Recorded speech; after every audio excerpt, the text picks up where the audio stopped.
G'day, welcome to episode 27 of the Fearless Singer podcast. I must admit, I was nearly not going to do a podcast this week, and I thought, you know what? I've got a lot of things to say, but I'm going to try and condense it in a short amount of time. My name's Mel Lathuris, and Fearless Singer podcast is really about inspiring people to take the center stage of your life, whether it's the center stage, like literally, or figuratively as well, and to overcome those fear barriers around singing and visibility. And yeah, this episode is pretty much going to be about that fear of visibility, but also that fear of making mistakes. A big part of that fear of visibility is this fear that you're going to make some epic failures in front of other people. And, you know, when you think about human behavior, oh my God, the fear of mistakes is rampant, not only in, you know, the creative space or, you know, the entertainment, you know, making mistakes on a stage, but also making mistakes in the office. It just feels like, I don't know, I haven't been in an office for a very long time, or a classroom for that matter. I left high school teaching a couple of years ago. But yeah, there was always just this fear of, oh no, I'm going to stuff up, and that fear of like, you know, I've got to always cover my bases because, you know, I'm going to stuff up and everyone's going to see what a massive failure I am, that kind of thing. Anyway, if that resonates, please keep listening because I think it's this fear of making mistakes is what stops us from really living our full, beautiful, creative expression. Whether it is, you know, going live on an, you know, Instagram live or a Facebook live to, you know, show a song you've been working on, or standing up on a stage, or in whatever capacity, it stops us from showing up the way that we want to show up. Yet, mistakes are beautiful. Mistakes. Well, it's so funny. The first thing that pops into my head is when, you know, you hear a lot of some of the best people you know in your life have come about because their parents made a mistake. They were the best mistake. So we'll start there. That can be a beautiful thing.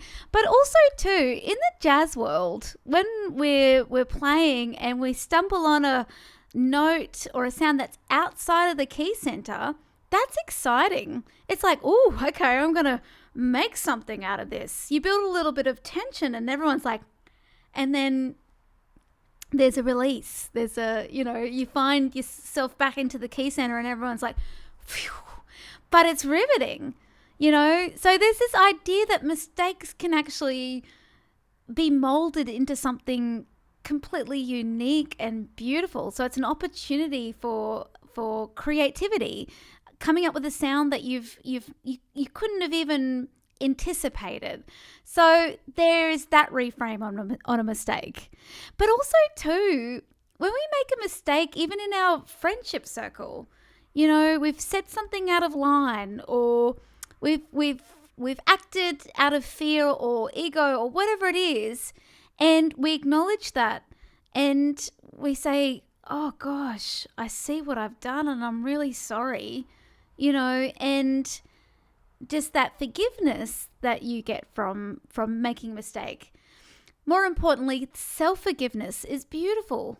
And also too, I have this thing, you know, when we, particularly on stage, if we make a mistake on stage, if we forgive ourselves instantly, if we can get into that practice of self-forgiveness, particularly when we're performing, your audience are going to forgive you. And if they don't, that's actually a them problem. And you, generally speaking, they're going to forgive you. And if there's one person that won't forgive you for making a mistake, well, then they're not really your ideal audience member. So we can just let them go with love. So yeah, there's that opportunity for self-forgiveness, but also showing our humanness and our authenticity to the people that we love and getting that forgiveness reflected back to us. That's a beautiful thing. Mistakes are just an opportunity to experience our humanness because, you know, I don't know about you, but perfect. There's no such thing as a perfect person, as to be human is to be flawed, but they're beautiful flaws, and it makes us interesting. And as storytellers, when we take that on stage, that makes us entertaining and interesting. It's compelling. Mistakes are beautiful. They're an opportunity for growth. They're an opportunity for new creative expression. And it's really powerful to get into the practice of making them purposefully, and especially in that creative context. So just to give you an example, this week I went live on Instagram. So a lot of you know that I find it really painful to play and sing at the same time. I'm not 100% competent on, piano, even though I've got like 3. I'm like Liberace here.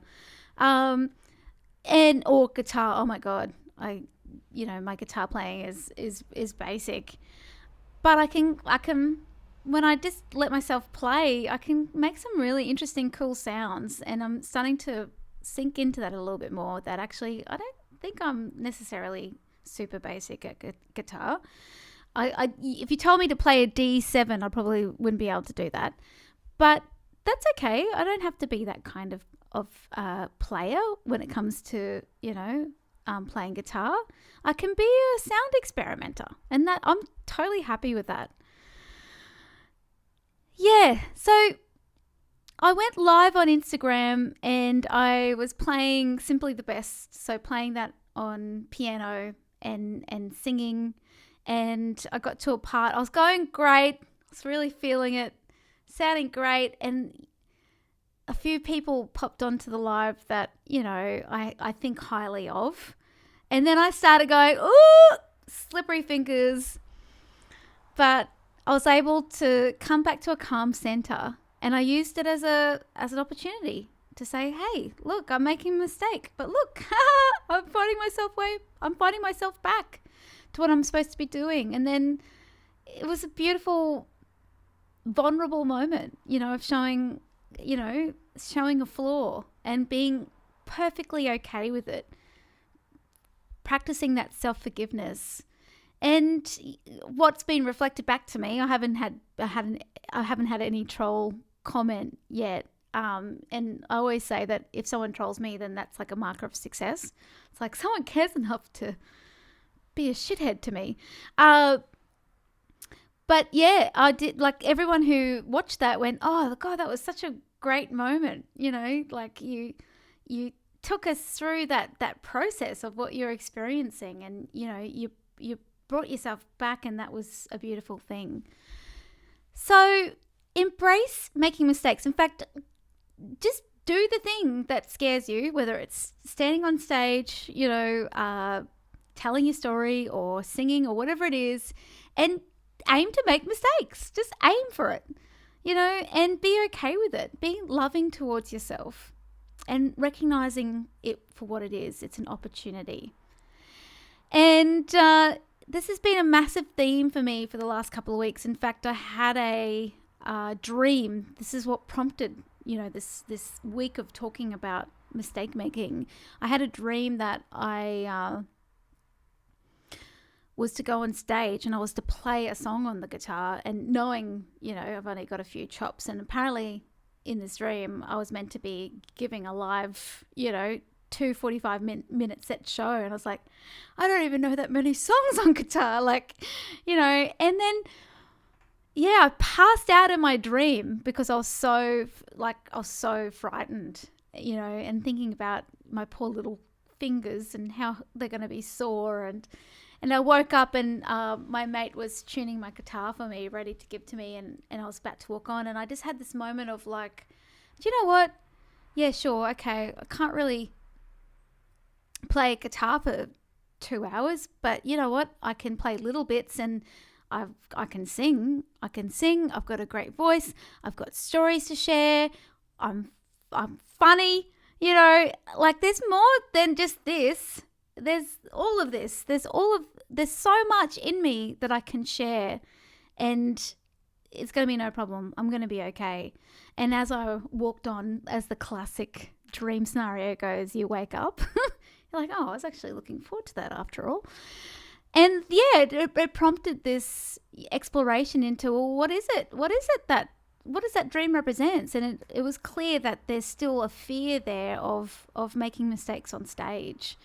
You know, as much as I do this internal work, there's still this fear that, something's going to go wrong and I'm going to look like a bit of a dick, And so it's been a couple of weeks of exploring that. And it's interesting because I've got a big show. So I'm going to release, I'm currently filming this 8th of June, Thursday, but I'm going to release it tomorrow morning, Friday, 9th of June. And I've got a gig tomorrow night or tonight at the Jazz Club, and it's a Little Mel gig with Harvey Blues. And I'm doing some interesting things. I've turned a classic punk song into a bossa nova. I've got this thing where I like to make really hardcore punk songs sound a bit naff. I don't know why I have this drive to do that, but it's there, and I'm following that curiosity. So there's a Ramones song now that I've now again turned into a bossa. I've turned a Buzzcock song into a bossa. It's always a bossa. Can't seem to. I was trying to get it into more of a sort of a New Orleans feel, but it didn't quite happen. But I'm still going to keep persevering, don't you worry. And there'll be more punk songs. I'm going to do this too. Learning a few different jazz songs, but I'm also going to do that really bloody scary thing that I dreamt about. I'm not going to play the guitar, but I'm going to play piano and sing. And that's been like a lifetime dream to be able to do that. I'm going to do it tomorrow night, or tonight, if you're watching this Friday, the 9th of June, at the Jazz Club. By the way, currently there are 5 seats left. So if you actually want to come, check out the ticket link. Just go to Brisbane Jazz Club and check it out. You might be lucky enough to get in. And I think also too, if you can't get a seat inside, I'm sure you can sit outside. But also it's winter, and who wants to do that? Like, seriously. But I think there's heaters. And, you could also just sneak into the bar as well. I didn't say that, by the way. I didn't say that. So, yeah, that's where this is all sort of this kind of theme that I've been experiencing for the last couple of weeks has come to this point of reckoning, where I will do the thing. I'll play and sing. There's so much stuff that's been coming through this week. It's been unreal. I've been way more creative. I've given myself time to sit down at the piano and just play through songs and learn songs, and really not just learn songs, but fall in love with songs, really find a connection, find that real love for everything that I'm doing. So that's been really nice. And I've also been just writing little bits and pieces. In the show notes, I'm going to link the Instagram live of that, where I played Simply the Best and sang. But I might even also hook it up to YouTube, because I know not everyone's on Instagram. But also I'm going to link you to just a snippet of a song. It's 30 seconds. And it's around this theme about making mistakes. And it was just a little cute pop song that just came out of me today. And as I was musing on this idea of, how we spend our whole life trying to avoid pain and, avoid making mistakes, which is going to lead to the said pain. And actually, the mistakes that we've made in our life have brought us to where we are now, and if we're still alive and kicking, that's a beautiful thing, We are who we are right now for a reason, and it's wonderful, It depends on how you look at it, but you could be literally on the bones of your ass, and if you're still oxygen is still going inside of you, and you're still kicking. Everything can change for you, and it's exciting. It's a challenge. And I know that sounds really fucked up because I'm sitting here in a house and, I've got food in my fridge, but I've also been on the other end. I've been there, and I've just trusted that things will work out, and they always do.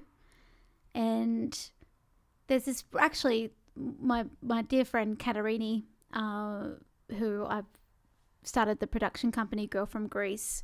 She's going to be singing a Greek song tomorrow night, a Rebetiko song. So that's Greek blues, and it's called Diti. And basically the meaning of the song is, doesn't matter where you are in life, you could be plummeting in the deep of the ocean. If you can just find that single thread, know that there's always someone who's going to cast a net.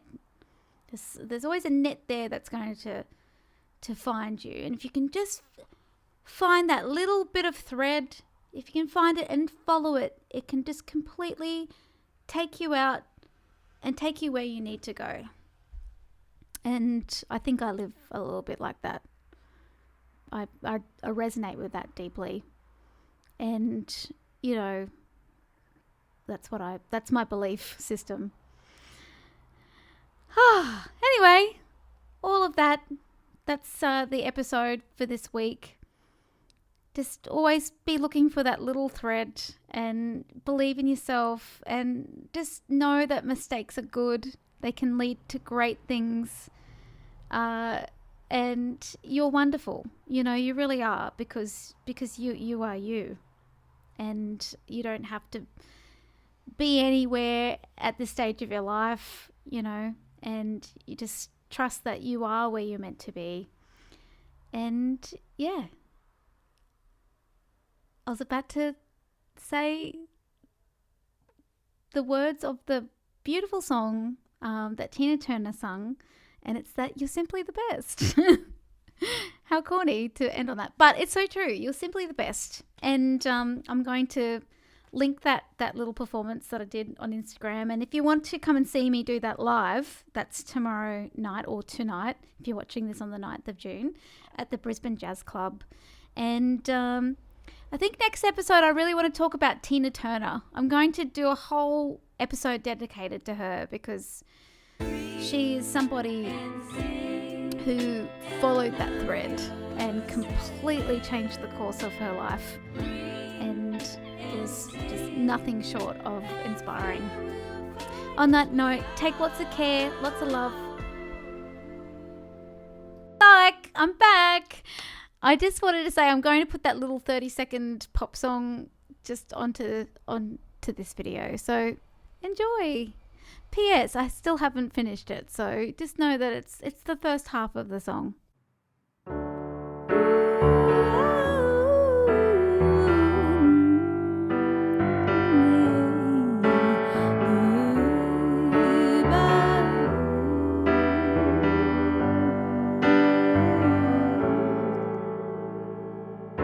Yes, well, look at how many mistakes that I have made. And I never questioned how my life turned out this way. But I'd never change it.